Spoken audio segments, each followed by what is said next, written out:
Welcome to the Wade Center's podcast. A podcast of Wheaton College. Welcome to the Wade Center podcast. This is Dr. Crystal Downing and Dr. David Downing, the co-directors of the Wade Center. And we are delighted to have the co-authors of a book titled Many Times and Many Places, C.S. Lewis on the Value of History. So the authors are K. Alan Snyder. Thanks for being here, It's Alan. always good to be here. Yeah. Jamin Metcalf. Thanks for being here. We have talked a lot about C.S. Lewis as a fiction writer, as an apologist, as a literary critic, but we really haven't talked about C.S. Lewis and history, except for a podcast about the history of the reception of Lewis, but that's something different. And also Alan's earlier book was rather historically oriented. Yes. On Americans discovering C.S. Lewis. Yes, that's right. And we've done a podcast on that. So both Alan and Jamin have studied history, have taught history. They're educators and work at churches. So they bring a wealth of experience with them.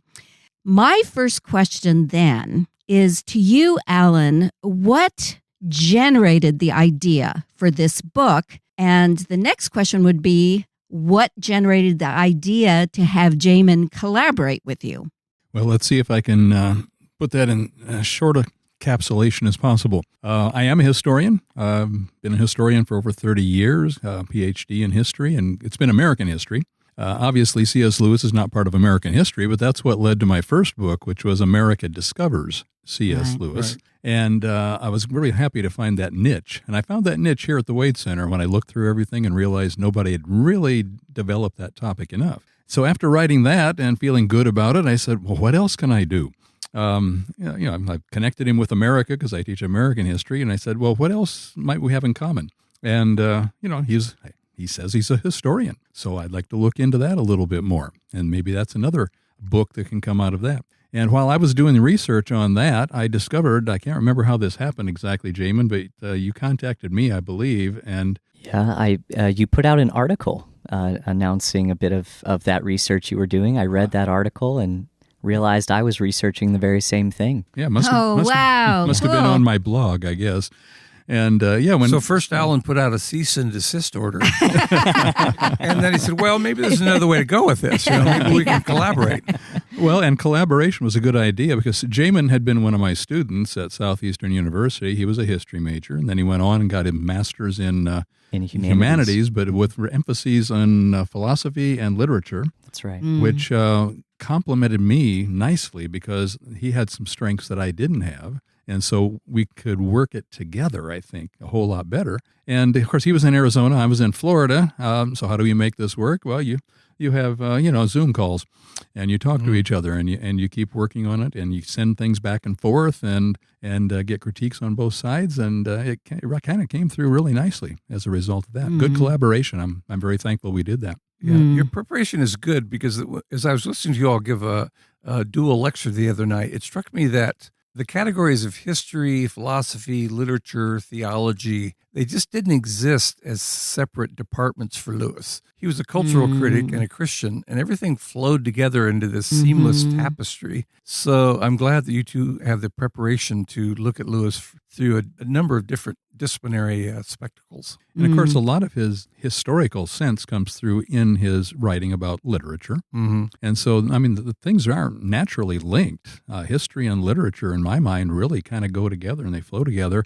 I've often joked that after I finished my doctoral in history, my next one was to get a doctorate in literature, because I would have loved to have done that. But I ran out of time, money, and needing to actually make some money instead. So, so that never really materialized. Right. An historian who was profoundly influential for me was Hayden White and his book Metahistory.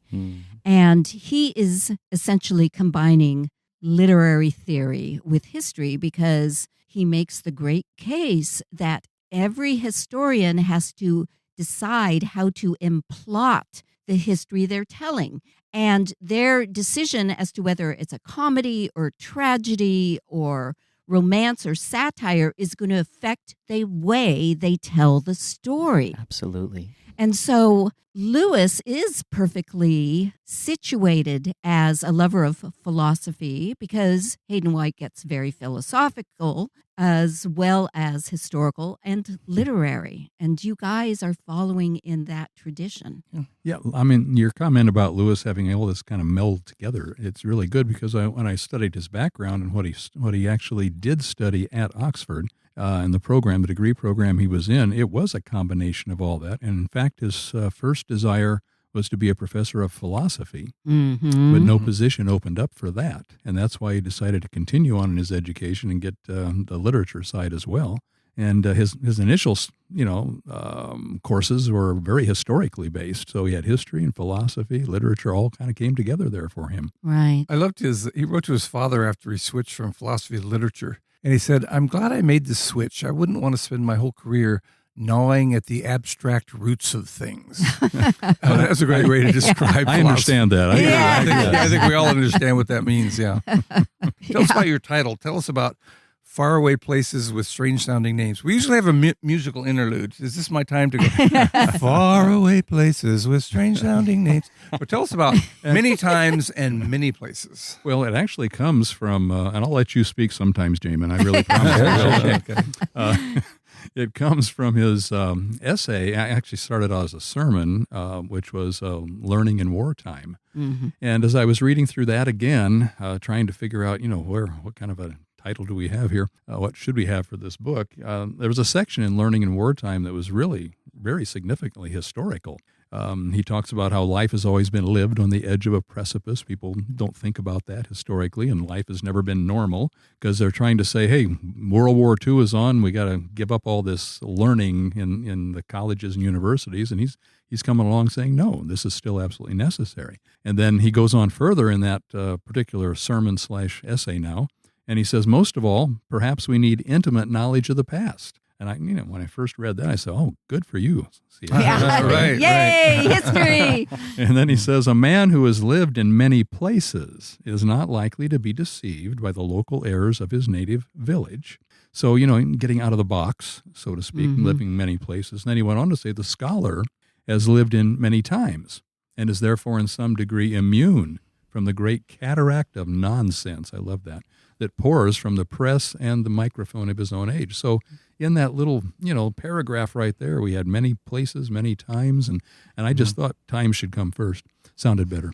So many times and many places, C.S. Lewis and the Value of History. Although I would say that a lot of scholars also perpetuate a cataract of nonsense, well, too. Yes. Okay, and scholars are as shaped by their times as the press is. Well, let's not name names. Okay. Yeah. I would say, even in simple terms, first time Chris and I went to Europe, or not the first time, but one of the times, when we were in America, the economy wasn't going well. And everybody's saying our leaders they're depressing our economy. They don't know how things work. And then we got to England, and they said, our leaders are depressing our economy. And then we went to France. Everywhere we went, they blamed it on their leaders. Mm-hmm. And it gave you some insight that a lot of these economic forces are much larger than the leadership of any one country. So it's just an example of broadening your perspective as you go abroad. And if you grow up in a little town in northern Indiana surrounded by Amish like I did, you need to broaden your perspective a little bit. So, yeah. Yeah, but for me, moving to Pennsylvania and encountering the Amish is what broadened my perspective. Yeah. Encountering the Anabaptist tradition, which just Yeah. was so different than anything I had before.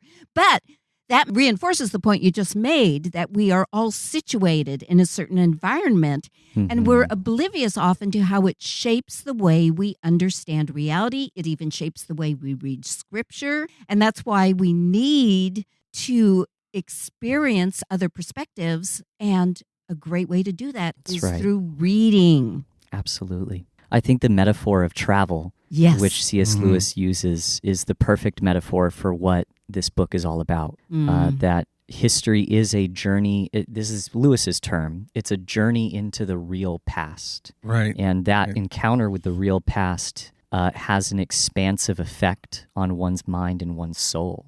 To borrow G.K. Chesterton's phrase, I think it's one that C.S. Lewis himself really liked. where he said that tradition is the democracy of the dead. Right. Oh, that's There- such a great quotation. So good. And I think that what Lewis is saying here is one of the reasons that history matters so much is that we have to have those voices in our conversation. Yes. As we think through just the everyday struggles of our life, both personally and politically. And as we're wrestling with the way that we see the world philosophically and religion, I mean, just across the spectrum, history adds a sense of perspective to all of that. You know, what Jamin just said, though, this is why I'm glad he was a collaborator with me. Yes. Yeah. Because he knows how to put some things into words better than I do. You two are a great duo in terms of lecturing. You have different styles, but both very insightful and smoothly delivered. Right. I wanted to mention a Lewis quote from a letter where he says, to only read authors because they're the same generation is like only reading people who have the same hair color that I have. I love that. That was an interesting way of putting it. Yes. But I know a lot of students, sometimes you'll say, oh, you should read The Great Gatsby. Oh, didn't that guy die like in 1940? How could that be relevant to me? I remember just a few years ago, I was teaching a course on 18th century, 19th century literature for high schoolers.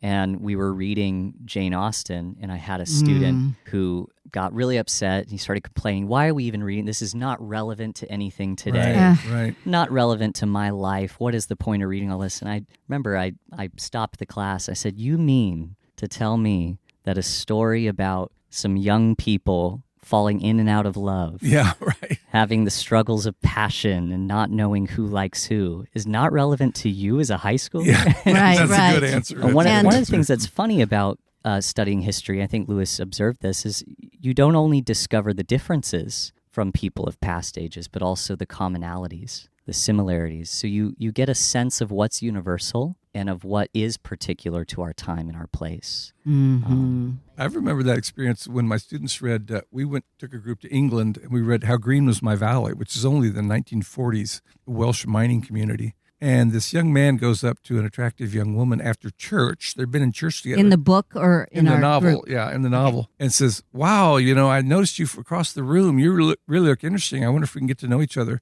And then her brothers go and beat the guy up. You do not just sidle up to a young lady and start making, you meet the parents, you go through this whole process. And this was only in the 40s. And my students were really shocked that you could get beat up for, going up to a woman after church and trying to get to know her a little bit. Those little examples, yes. I mean, they see it right away that life is not always the way it is. It's not. It hasn't always been the way it is now. And there's not much of a historical sense in many students nowadays. Right. The current generation doesn't know much beyond its own generation. Right. And even then, maybe just a few months ago.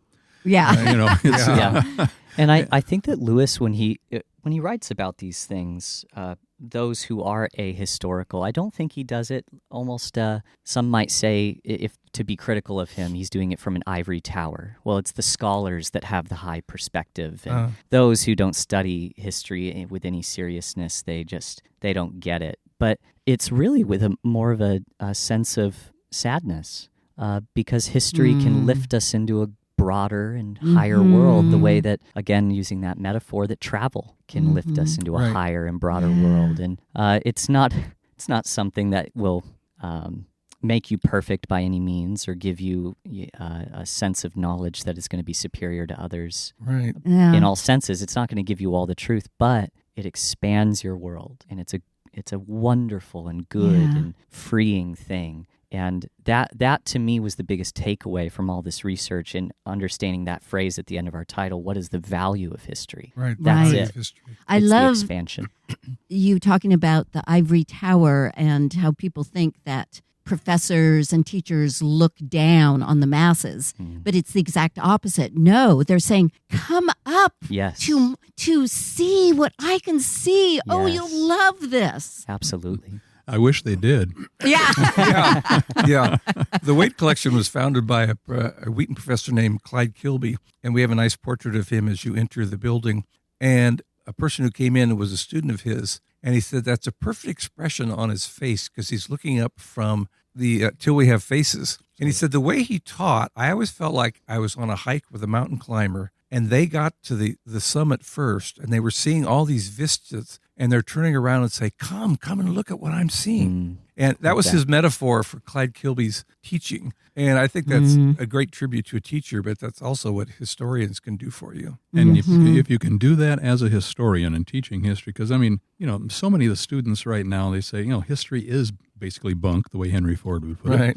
Okay, and, why do I have to learn all this? Even Lewis, way back, it had chronological snobbery. Right, great phrase, and explain that term for our audience. Well, everything that has happened in the past is not nearly as important or as intelligent or whatever as what we now know, because time has passed, we've progressed, we've gotten smarter, and we are the ones. I often look back on people like David Hume, who in the Enlightenment, who basically said, I realize there's people out there who say they've witnessed these miracles and so forth, but how do I know that didn't happen, even though there's all this testimony and everything? Because it couldn't. Right. Because we are smarter now, and we understand these things do not happen, and these universal laws are never abrogated in any way. And so, I always thought when I was teaching Hume that I was going to teach somebody smart.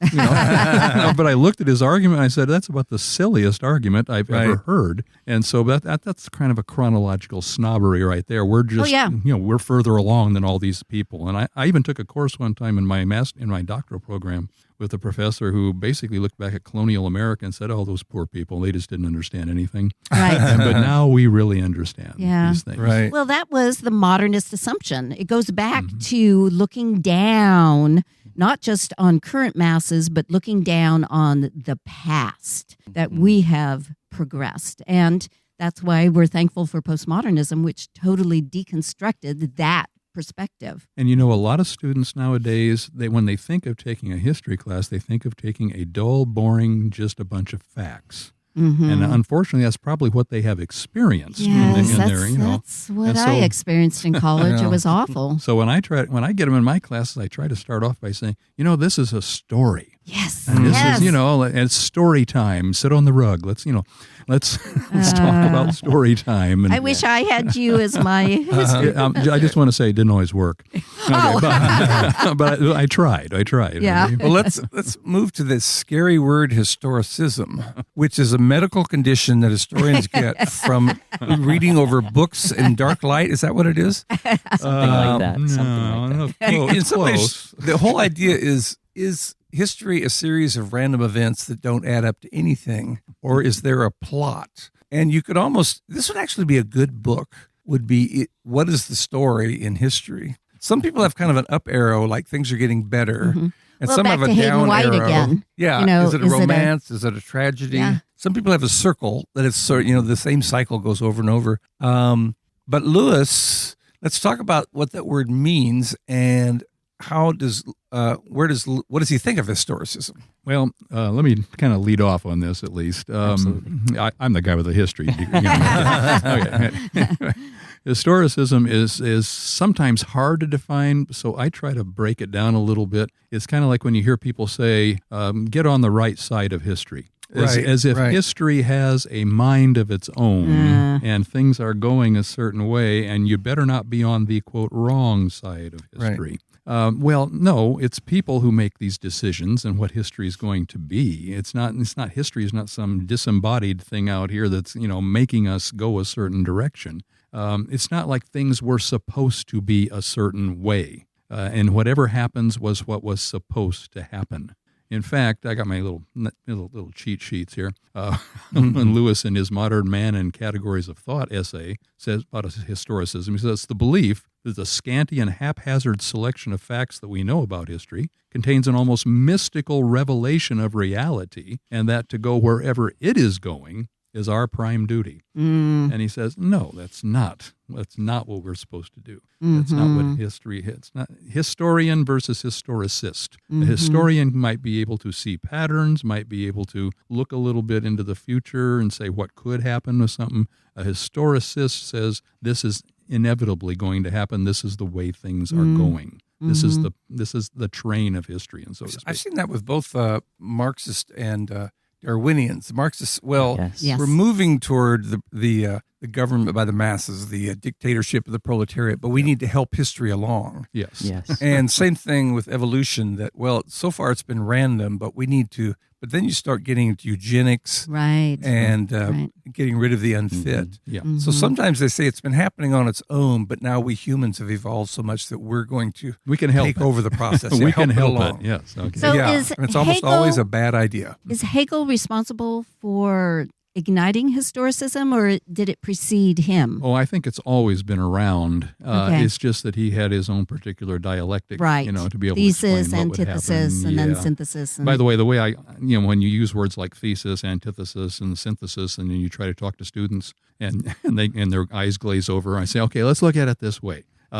Thesis, the way things are. Antithesis, the opposite of the way things are. The antithesis then hits the thesis and creates a new way things are, which is called a synthesis, which brings together both of these things happening. Yeah. Right. And I say, but is it automatic? I mean, Hegel says it's always going to make things better. It's always going to be progress. Okay? Well, students don't even, the word thesis may throw them. One time, Crystal got a paper on Martin Luther that said he was so angry, he nailed 95 theses to the wall of the church. So they didn't get the word theses. So, yeah, sometimes you have to start very basically and then move forward. I don't take much for granted when I teach anymore. Yeah, Let's put right. it that way. Okay. Right. Yeah. To maybe just to bring a bit more perspective to the question that you asked, Hegel probably could be said to be the father of modern historicism. Right. I mean, he profound influence on Marx, Right. and all that Marx has influenced has come from him as well. He's the root. But historicism, and Lewis observes this, is a sin that Christians have committed. Stretching back to some of the early days of Christian history, looking even at the great Augustine, who C.S. Lewis loved. But he saw that there were moves that he made in the way that he wrote history, in which he was assigning divine purpose to human events. And Lewis was always a skeptic of that. I love the way that he said it. I don't deny that history is a story or like a great play, a great drama, but are we in Act 1 or Act 5? I don't know. He's like, to say that is to say that you've got the mind of God. Exactly. Now, here's a question, though. Do Christians have an advantage because of revelation?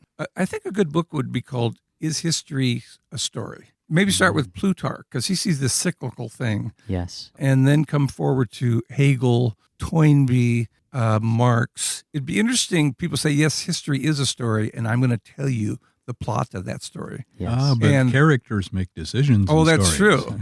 Yes, you quoted Lewis the other night as saying, were there no people in this generation? Is everything these impersonal forces? Yeah. But could you argue, even in the Bible, I was thinking about the book of Daniel where it has this vision of the statue with the different metals.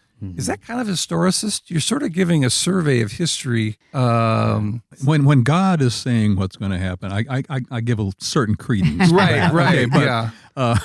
But even then, when you have prophetic things like that, I worry about some people saying this is absolutely going to be this, and this. Right. Because there's still going to be a whole lot of free will involved in how these things develop. Right. Even if there's a general outline where God wants, he's going to move things in a certain direction, within all that, we are still deciding whether we fit into where he is going or not. Right. It's not that history is going a certain place.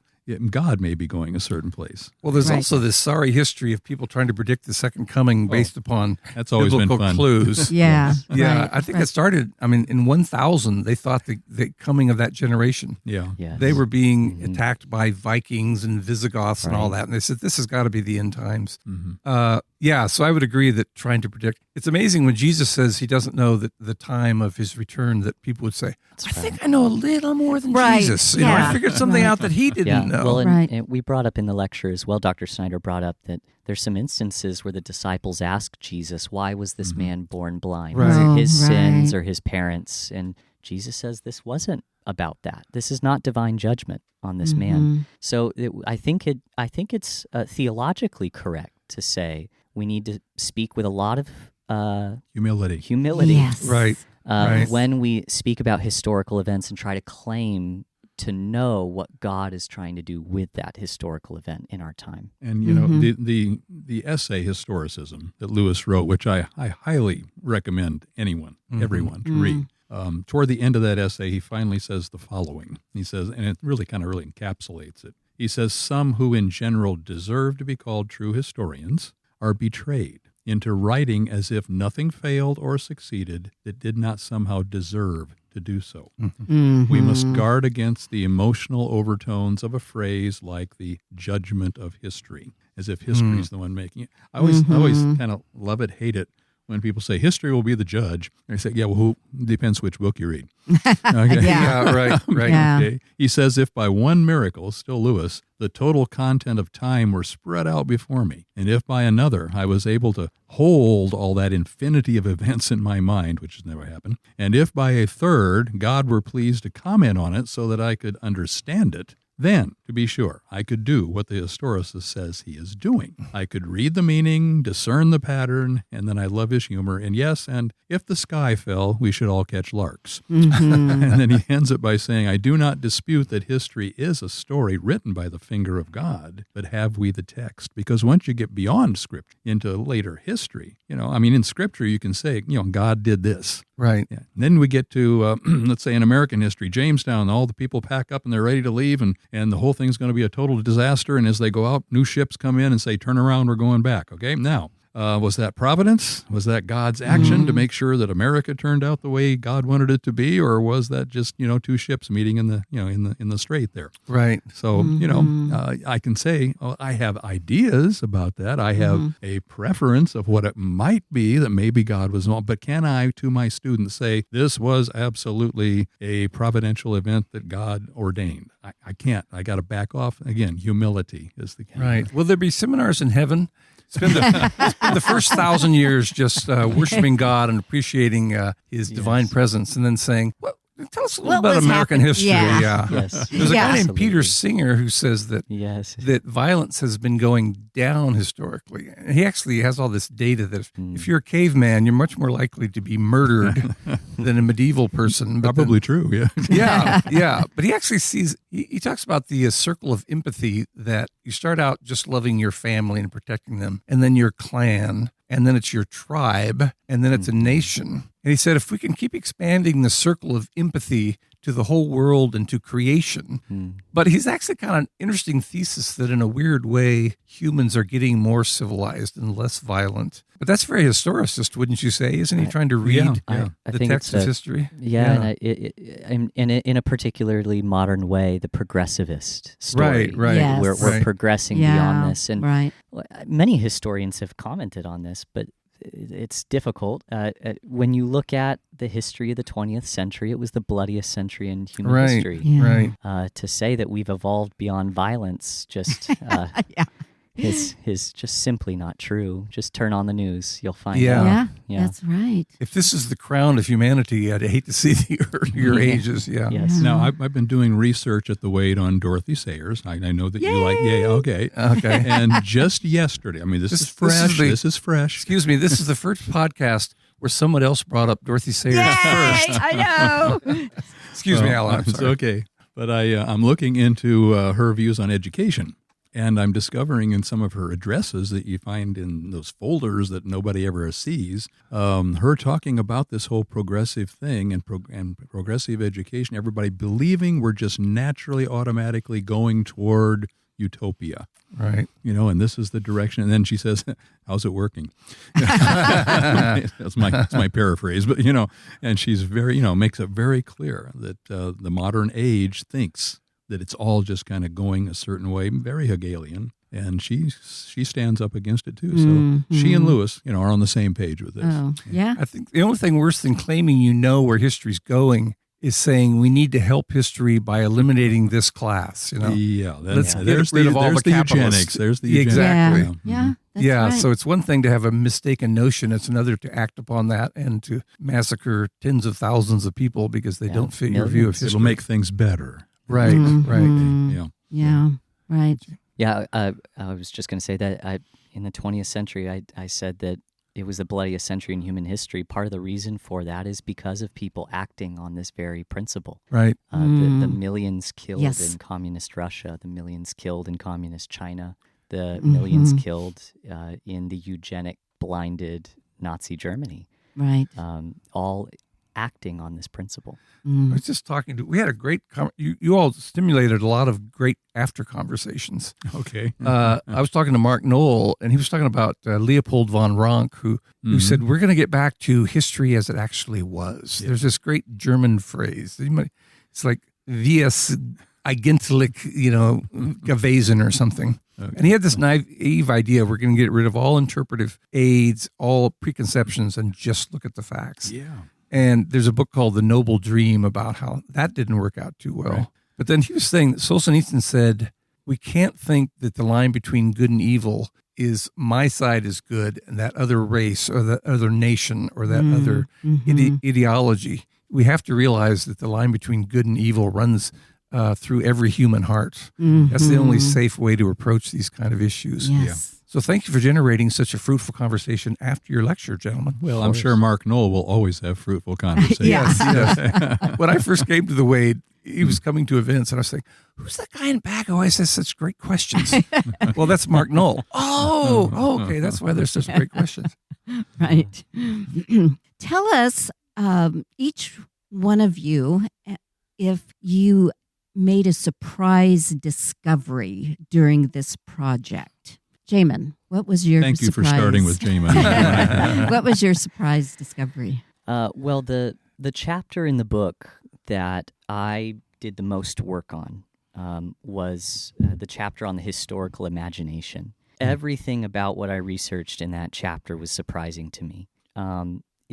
It was amazing to see the way in which Lewis's view of the imagination, which is so unique and so profound, and there's been dozens and dozens of books written on it, on Sehnsucht and joy and the imagination, and of course it played a huge role in his own conversion.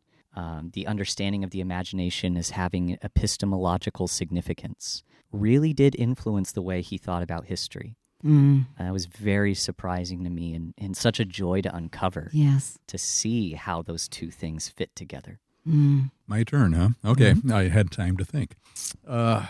Even though I knew Lewis was a historian, called himself that, and I knew that history was very much involved in all that he did, I can't say I was necessarily surprised by anything, joy or whatever. I was not surprised, but I was, strengthened. Like when we decided finally to think, hey, let's do a chapter on the fiction, and I didn't think of that right up front, that there should be look at the fictional works and see how history is used in those. And so starting to delve into those, even though I had a general understanding of the medieval worldview and all that, fits into the Narnia and Ransom trilogy and all that, still it really kind of opened my eyes even more to how much of a basis everything he wrote in fiction had in history. So you don't get away from it because that's who you are. It's the way you think. Right. Mm-hmm. And so it really kind of showed me that, who Lewis was is going to shine through in everything he wrote, even the fiction, and linking history to that. Mm-hmm. Okay? Yeah, his friend Barfield said everything he wrote or said reminded you of everything else he wrote or said. I'll give you a small example from Narnia. There's a mole named Clodsley Shovel, which is a good name for a digging animal. But there's a famous British admiral named Admiral Cloudsley Shovel. So even names of Narnia characters often have historical or literary allusions embedded in them. Sure. Well, that was my experience, that I disliked history, and I just didn't have very good history professors in college. That seems to be a kind of a plague, yes. Okay. Yeah, it was just about memorizing dates and what happened then. But when I read Dickens' Hard Times, I became fascinated with the Industrial Revolution and what it was doing. Yeah. And I started researching the revolution myself, or even reading Jane Austen, and to understand the problem when politics and Christianity are complicit with each other, so that becoming a rector in the church is more about the prestige of it in British culture than it is about wanting to minister to people, wanting to bring them to fuller knowledge of Jesus Christ. And Austen exposes that part of her culture. So I was learning about history reading Jane Austen while having fun at the same time. Mm-hmm. And see, you come at it from the literature standpoint, and then you see the link to history that way. Yes. Which is the way, like I said before, that's the way it should be. Yes. The two are actually automatically linked. Yeah. Mm-hmm. Mm-hmm. Matter of fact, what has happened at Southeastern University, where I have taught for many years, is that we had so few people, so few students deciding to be majors in history and English that they got rid of both separate degrees at the university in recent years. They decided to combine it into what's called historical and literary studies. Now, in one sense, I was disappointed that they obviously got rid of the specific degrees, but at the same time, by combining the historical and literary, I think that's a good move. And I mean, the pragmatic side of it was, well, we can save some of these courses by making sure those people who are leaning toward the English take some history and the people leaning toward the history take some English, and that way, we'll survive. But at the same time, it makes the point that history and literature are side by side, and they work together. And so I guess I can say even out of a bad situation, something good could actually happen. Yeah, some schools now have a humanities major where they have a philosophy track and theology. Now, when I taught at Elizabethtown in Pennsylvania, on career day, they would have someone from the CIA come up and try to recruit history majors because they said they know how to do primary research. They can go back to the first-hand documents. I actually applied during my doctoral program for a position at the CIA. Is that right? Oh. I didn't get it. I don't know why. But anyway, they must have but found the point I was get a history something doctorate, tricky in your past, Alan. Whoa. Maybe you weren't good enough at racing sports cars through European capitals. I'm definitely defective in that. Yes. Yeah. Okay. So, any last comments from you all as to the importance of this project and why you're glad you did it? Well, I have to think about that one first. Well, we've kind of been talking about the whole time. I'm just giving you an opportunity to... Well, since you went first before, I'll try to go first now, and that gives you time to think. Why am I glad that I did it, or what? What was the question again? Yeah, just the importance. In other words, why should people buy this book? And as long as I'm marketing the book, listeners, if you contact the Wade and say, I heard the podcast with Alan Snyder and Jamin Metcalf about many times in many places, and I'd like to buy a signed copy signed by them both, we'll give you a 20% discount. So that's a little motivation. That's the value of writing the book. Yeah, we did this all for the money. I expect to get very rich over this. Right. It happens with all of these, academic books that go out. Right. Okay. For me, it just, let's just say I'm reaching the apex of my academic life, and it's nice to, if this is the last thing that I write, I consider it probably the best, even though that I have written some other books, and I've enjoyed writing all of those books, and I'm thankful for them. I feel like this one is, can I say, more academic, but yet at the same time very readable, which is something that's always been my goal.